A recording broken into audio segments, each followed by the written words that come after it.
Hi, room 2. Sorry we lost internet during class today. So I'm going to read to you the section that we did in class, and then I'm going to post a picture of our outline. So we were doing this. We were doing the feeling of power, and we're doing the second section. So I'm going to post that in your Google Classroom later today. Wait, as soon as I'm done here reading the story. So we were on page 42, and we went to page 47. So I'm going to read this to you, and then I'll post it in room 2. Okay, so we're reading out of this book. We're reading the second part of The Feeling of Power. The president of the Terrestrial Federation had grown haggard in office, and in private he allowed a look of settled melancholy to appear on his sensitive features. The Debian War, after its early start of vast movement and great popularity, had trickled down into a sordid matter of maneuver and countermaneuver, with discontent rising steadily on the earth. Possibly it was rising on Deb too. And now Congressman Brandt, head of the important committee of military appropriations, was cheerfully and smoothly spending his half-hour appointment spouting nonsense. Computing without a computer, said the president impatiently, is a contradiction in terms. Computing, said the congressman, is only a system for handling data. A machine might do it, or a human brain might. Let me give you an example. And using the new skills he had learned, he worked out the sums and products until the president, despite himself, grew interested. Does this always work? Every time, Mr. President. It is foolproof. It is hard to learn. Is it hard to learn? It took me a week to get the real hang of it. I think you would do better. Well, said the president, considering. It's an interesting parlor game, but what is the use of it? What is the use of a newborn baby, Mr. President? At the moment, there is no use. But don't you see that this points the way towards liberation from the machine? Consider, Mr. President. The congressman rose, and his deep voice automatically took some kind of cadence he used in public debate. The Debian War is a war of computer against computer. The computers forge an impenetrable shield of counter missiles against our missiles, and ours forged against theirs. We advance the efficiency of our computers, so do they theirs, and for 5 years a precarious and profitless balance has existed. Now we have in our hands a method for going beyond the computer, leapfrogging it, passing through it. We will combine the mechanics of computation with human thought. We will have the equivalent of intelligent computers, billions of them. I can't predict what the consequences will be in detail, but they will be incalculable. And if Deb beats us to the punch, they will be unimaginable, catastrophic. The president said, troubled, what would you have me do? Put the power of the administration behind the establishment of the secret project of human computation.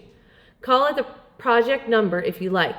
I can vouch for my committee, but I will need the administration behind me. But how far can human computation go? There is no limit, according to Programmer Shub, who first introduced me to this discovery. I've heard of Schumann, of course. Yes, well, Dr. Schumann tells me that in theory, there is nothing a computer can do that the human mind cannot. The computer merely takes a finite amount of data and performs a finite number of operations upon them. The human mind can duplicate the process. The president considered that. He said, if Schumann says this, I am inclined to believe him in theory.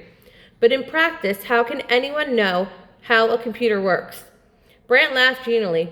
Well, Mr. President, I asked the same question. It seems that at one time the computers were designed directly by human beings.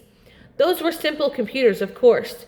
This being before the time of rational use of computers. To design more advanced computers has been established. Yes, go on. Technician Ob apparently had as his hobby the reconstruction of some of these ancient devices, and in doing, he studied the details of their working and found he could imitate them. The multiplication I just performed for you is an imitation of the workings of a computer. Amazing, the congressman coughed. If I may take another point, Mr. President, the further we develop this thing, the more we can divert our federal effort from computer production and computer maintenance. As the human brain takes over, more of our energy can be directed into peacetime pursuits, and the impregnant of war on an ordinary man will be less. This will be the most advantageous for the party in power, of course. Ah, said Mr. President, I see your point. Well, sit down, Congressman, sit down. I want some time to think about this. But meanwhile, show me the multiplication trick again. Let me see if I can't catch the point of it. Programmer Schumann did not try to hurry matters. Lusser was a conservative, very conservative, and liked to deal with computers as his father and grandfather had. Still, he controlled the West European computer combined, and if he had persuaded to join Project Number in full enthusiasm, a great deal would be accomplished. But Lusser was holding back. He said, I'm not sure I like the idea of relaxing our hold on computers. The human mind is a capricious thing. The computer will give the same answer to the same problem each time. What guarantee have we that the human mind will do the same? The human mind, computer Lusser only manipulates facts. It doesn't matter whether human mind or machine does it. They are just tools.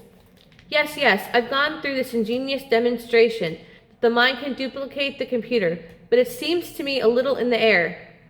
I'll grant the theory, but what reason have we for thinking theory can be converted into practice? I think we have reason, sir. After all, computers have not always existed. The cavemen with their tires, stone axes, and railroads had no computers, and possibly they did not compute. You know better than that. Even the building of a railroad or a ziggurat called for some computing that must have been without computers as we know it. Do you suggest they computed in the fashion you demonstrated? Probably not. After all, this method, we call it graphitics, by the way, from the old European word grapho, meaning to write. It's developed from computers themselves, so it cannot be inundated. It cannot have inundated them. Still, the cavemen must have had other methods. Lost arts. If you're going to talk about lost arts, no, I'm not a lost art enthusiast, though I don't say there may not be some. After all, man was eating grain before hydroponics, and if the primitives ate grain, they must have grown it in soil. What else could they have done? I don't know, but I'll believe in soil growing when I see someone grow grain in soil. And I'll believe in fire making by rubbing two pieces of flint together when I see that too. Schumann grew placid. Well, let's stick to graphitics. It's just part of the process. Transportation by means of bulky contrivances is giving way to direct mass transference. Communication devices become less massive and more efficient constantly. For that matter, compare your pocket computer with the massive jobs of thousands of years ago. Why not then? The last step on doing away with computers altogether. Come, sir, Project Number is a going concern. Progress is already headlong, but we want your help. If patriotism doesn't move you, consider the intellectual adventure involved. Lusser said skeptically, What progress? What can you do beyond multiplication? Can you integrate a transcendental function? In time, sir. In time. In the last month, I've learned to handle division. I can determine and correctly integral quotients and decimal quotients. Decimal quotients? To how many places? Programmer Rashad tried to keep his casual tone. Any number. Lusser dropped his jaw. Without a computer? Set me a problem. Divide 27 by 13. Take it to 6 places. 5 minutes later, Schumann said 2.07693. Lusser checked again. Well, now that's amazing. Multiplication didn't impress me too much because it involved integers after all. And I thought trick manipulation might do it, but decimals. And that is not all. There's a new development that is so top secret, which, strictly speaking, I ought not to mention. Still, we may have a breakthrough on the square root front. Square roots? It involves some tricky points, and we haven't licked the bugs yet, but technician Ob, the man who invented the science and who has an amazing intuition in connection with it, maintains that he has the problem almost solved, and he is only a technician. And a man like yourself, a trained and talented mathematician, ought to have no difficulty. Square roots, muttered Lucifer, attracted. Cube roots too. Are you with us? Lucifer's hand thrust out suddenly. Count me in. All right, so this is what we read today. I'm going to post part 1 and 2 of the outline because we did that in class, and hopefully our internet will be up and running tomorrow. See you guys in class.